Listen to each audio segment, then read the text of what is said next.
Assalamualaikum. Waalaikumsalam. Silakan masuk.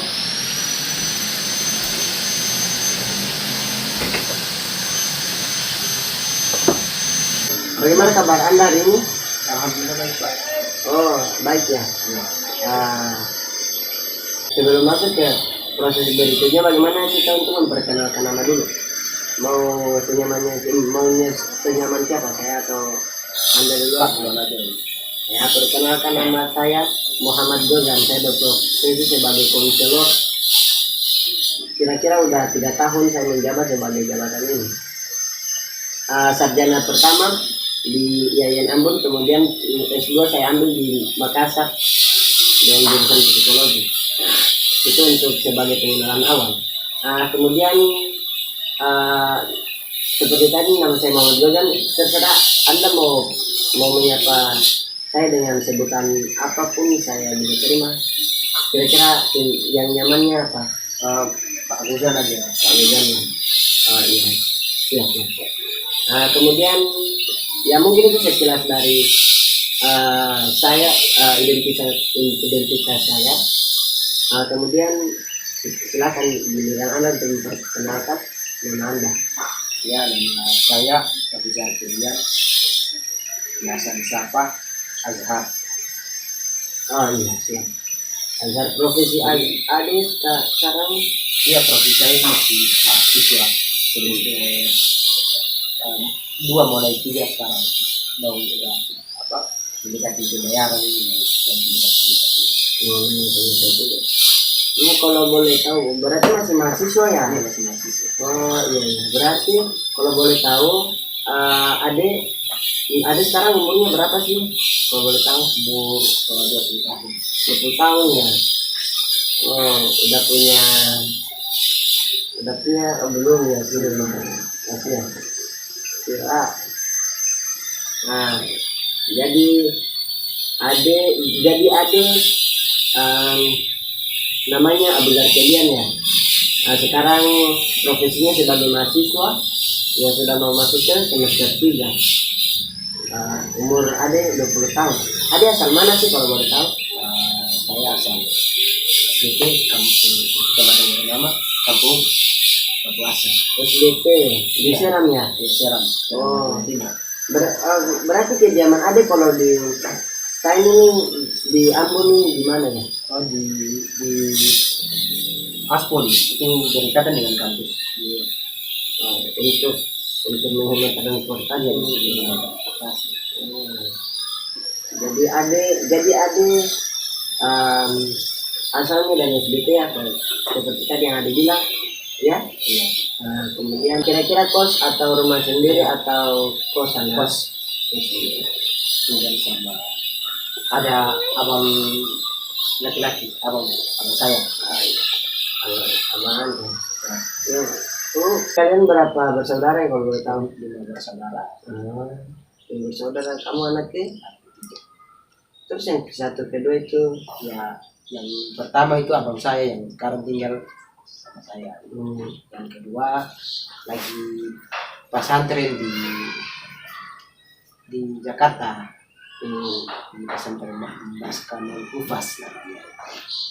Bintaro. Jadi ada 5. Kalau 2 orang itu masih, yang anaknya 4 itu sudah SMP kelas 2. Kalau adik yang terakhir itu kelas 4. Jadi ada 5 bersaudara. Oh, jadi Ade Azhar ini punya 5 bersaudara ya. Yang pertama abang yang tinggal bersama ade sendiri, kemudian yang kedua ada kakaknya ade dan adiknya abangnya. Jadi sekarang lagi stay-nya di Jakarta. Kemudian yang ketiga adiknya sendiri, kemudian yang keempat dan kelima, yang keempat masih SMP kelas 2 sama yang kelima masih SD kelas 4. Oke. Untuk lebih lanjut kepada tahap konseling, apakah Ade sudah pernah melakukan proses konseling atau belum? Oh, jadi belum ada pengalaman. Iya, belum ada pengalaman terkait dengan konseling? Sebelumnya ada tahu nggak apa itu konseling? Tidak tahu. Nggak tahu sama sekali.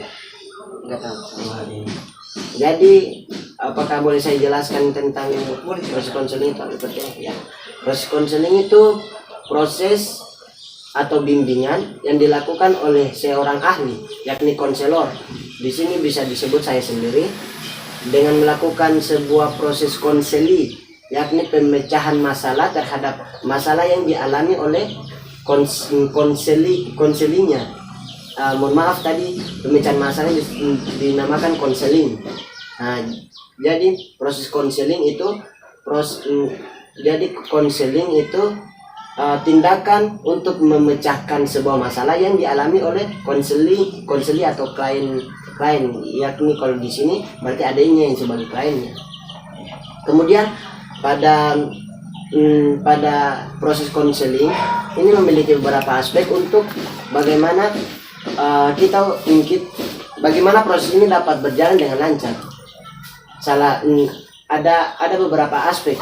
Yang pertama yakni aspek kerahasiaan. Jadi masalah ada itu hanya kita berdua saja yang tahu, tidak sampai kepada telinga tetangga lah istilah sekarang ini. Kemudian yang kedua ada asas keterbukaan, itu bagaimana ada itu mampu untuk membuka apapun masalah yang ada alami dalam proses konseling, sehingga kita dapat memecahkan masalah yang ada alami tersebut. Kemudian yang ketiga yakni asas kejujuran. Bagaimana ade bersikap jujur atau menceritakan masalah ade secara jujur, tidak ada hambatan sama sekali, bicara jujur tanpa ada unsur-unsur kebohongan, sehingga sama kayak tadi proses konseling ini dapat berjalan dengan lancar, sehingga masalah yang ada dapat timbulkan itu langsung fix paten bahasa fix patennya, masalahnya dituntaskan di sini tanpa ada proses yang kedua kali. Kira-kira seperti itu. Apakah Ade sudah pahami tentang proses konseling itu? Paham Pak. Siap. Sebelum kita lanjut kepada tahap konselingnya, bagaimana kita untuk menentukan kenyamanan dalam posisi duduk maupun berbicara? Apakah Ade sudah sudah merasa nyaman? Tidak ada gangguan sedikit. Kemudian dalam proses berbicara sebenarnya memakai bahasa Indonesia biasa maupun biasa aja kayak seperti ini aja. Oke. Langsung saja. Jadi Ade datang ke sini punya maksud dan tujuan. Kalau boleh tahu tujuan datang ke sini untuk apa ya? Jadi saya datang ke sini, saya ada mengalami salah saya itu ketika melihat sesuatu yang tidak sesuai pada tempatnya, saya merasa misalkan yang kotor tidak ditaruh di tempat yang kotor, taruh gantung di kamar atau gantung di tempat-tempat yang memang bukan tempat untuk ditaruh kotor. Jadi saya jaga punya emosi dia itu ketika emosi itu tidak melihat sesuatu yang tidak berada di tempatnya. Jadi begitu. Jadi bentuk emosi yang Anda timbulkan itu seperti apa ya? Saya emosi itu tidak apa ya, itu langsung saya menunjukkan tinggal begitu saja, tinggalkan pakaian kecil yang diganti itu saja menyimpan itu bosan. Jadi timbul rasa malas ya ketika hal itu terjadi. Jadi dari masalah yang Ade ceritakan, berarti Ade itu orangnya perfeksionis. Bisa melihat sesuatu yang memang di tempatnya, bukan berada di tempatnya, seperti itu. Ya seperti itu. Contoh yang telah Ade contohkan tadi, tentang pakaian yang kotor.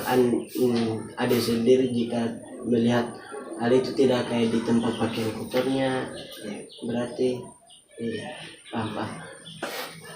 Berarti dari hal itu timbullah yang tadi yang Ade ceritakan, emosi, sehingga emosi itu merangsang Ade untuk bersikap malas terhadap keadaan sekitar, bersikap bodoh amat, kira-kira seperti itu. Ya, sebenarnya saya bisa merasakan apa yang Anda rasakan, bagaimana ketika suatu hal itu dia bukan berada pada tempatnya, sehingga timbullah emosi tadi dalam bentuk marah tapi tidak tahu mau melampiaskan kepada siapa, dan maupun emosi tadi bisa mengakibatkan timbullah rasa malas tadi terhadap diri, kira-kira seperti itu. Jadi jalan penyelesaian yang saya ambil di sini Ade harus mengubah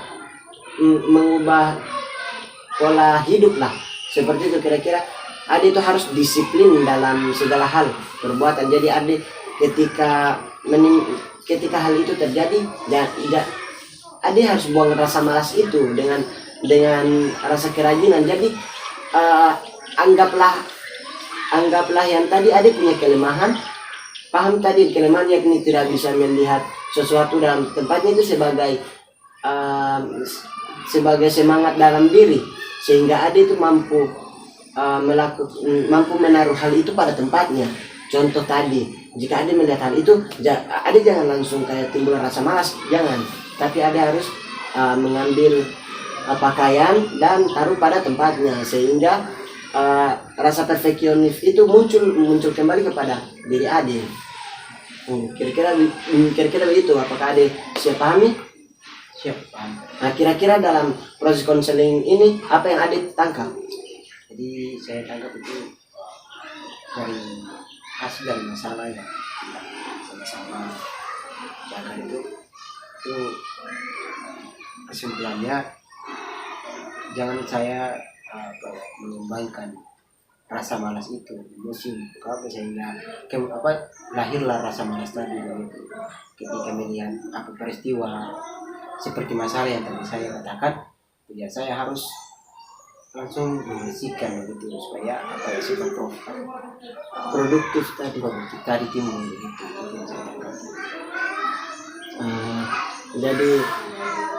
Jadi saya rasa Ade sudah paham terhadap masalahnya, dan apakah menurut Ade mampu untuk memecahkan masalah itu sendiri? Insya Allah bisa. Karena Ade sudah siap, dan saya rasa proses konseling ini berjalan dengan lancar.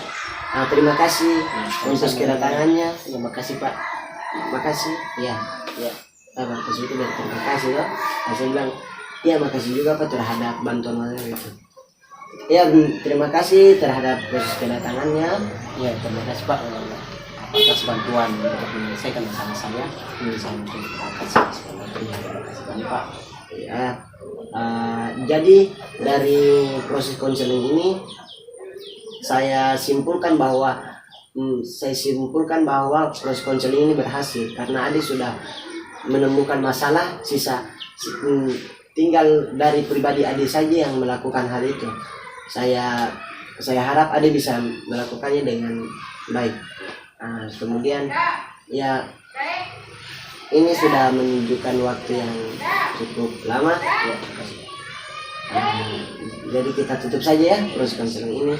Mari kita tutup dengan membaca Alhamdulillah. Mari kita tutup dengan keyakinan kita masing-masing ya. Berdoa mulai.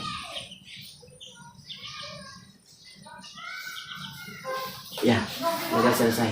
Ya, tapi Pak saya pamit. Silakan Ade.